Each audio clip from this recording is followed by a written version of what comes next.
Nous sommes ici dans les vallées vaudoises du nord de l'Italie. C'est incroyable de se trouver dans ce lieu historique. Ellen White elle-même est venue ici en de nombreuses occasions et elle a écrit que c'est ici que la lumière de la vérité a brillé au milieu des ténèbres du Moyen-Âge. J'ai le privilège d'être dans l'une des grottes dans lesquelles le peuple vaudois du Piémont avait l'habitude de venir pour adorer Dieu en secret.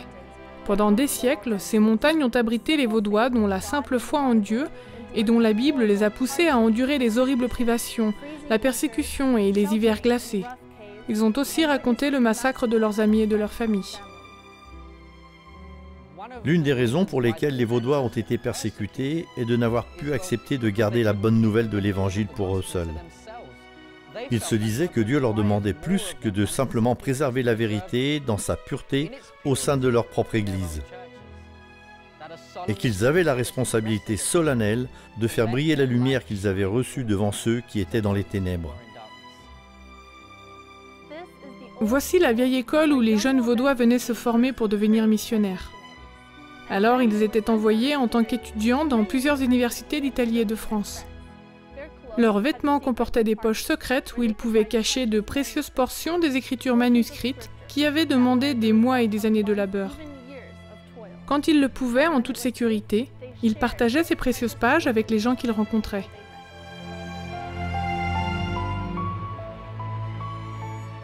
De nos jours, dans l'Union du Moyen-Orient et de l'Afrique du Nord, de jeunes adventistes vont, tels de modernes étudiants vaudois. Ils fréquentent des universités dans des régions où il n'est pas facile ou même pas possible de prêcher l'Évangile.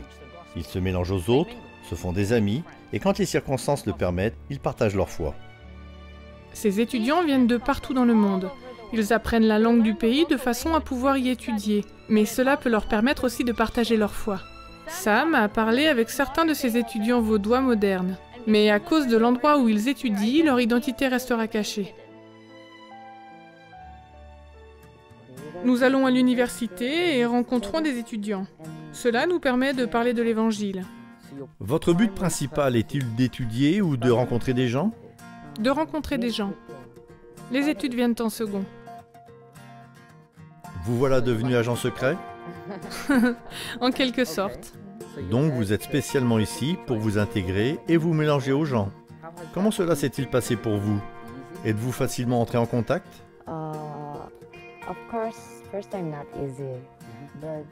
Cela n'a pas été facile au début, bien sûr. Nous demandons continuellement de l'aide à Dieu car nous voulons nous faire des amis. Mais ceci n'est pas notre œuvre, c'est la sienne. Nous avons une responsabilité, celle de nous faire des amis.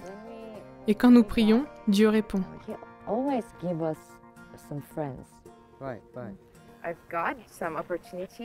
J'ai eu quelques possibilités, mais la plupart du temps, ce sont eux qui viennent nous poser des questions, car ils sont curieux. Je pense à une amie en particulier. Un jour, nous étions assis en cours, mais le professeur n'était pas là car il était malade. Aussi avons-nous simplement étudié ensemble. Nous avons entamé une conversation et mon amie m'a dit qu'elle cherchait à mieux comprendre Dieu. Je lui ai répondu que ce qui m'a aidé à le faire a été de connaître la vie de Jésus et d'y voir quel amour et quelle compassion il a eu pour les gens. À la fin, il m'a demandé « Possèdes-tu une Bible ?» Il t'a demandé une Bible ? Oui, j'en avais une. Et je lui ai lu quelques versets qui parlent de Jésus. Nous sommes allés discuter, de nuit, dans une petite rue. Et le dernier jour, comme il partait parce qu'il était soldat, je lui ai donné la Bible. Cela ressemble à cette scène biblique où Nicodème vient voir Jésus de nuit. Cela fait aussi penser à l'agent 007, c'est très excitant. J'avais un peu peur parce qu'il était soldat. C'était mon ami, mais on ne sait jamais. C'est à ce sujet que je prie toujours Dieu. Et que lui demandes-tu ? S'il te plaît, aide cet ami à ouvrir les yeux sur qui tu es.